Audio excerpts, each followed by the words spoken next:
Terlalu bersemangat makan daging sampai tersangkut di behel gigi. Viral di media sosial, seorang wanita kedapatan makan di sebuah restoran namun daging ia makan tersangkut di behel gigi. Video tersebut terlihat dari unggahan akun Instagram @maxinfo.official. Rekannya merekam aksi wanita tersebut yang berusaha melepas daging yang menyangkut di behel giginya. Ia berusaha keras agar daging bisa terlepas dari behel gigi. Daging tersebut terlihat menyangkut di behel gigi bagian belakang sehingga sangat susah dilepas. Wajahnya terlihat sangat panik dan berkeringat. Namun usaha wanita tersebut tidak berhasil.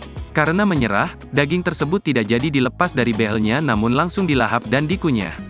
Video itu pun mengundang banyak reaksi dari warganet.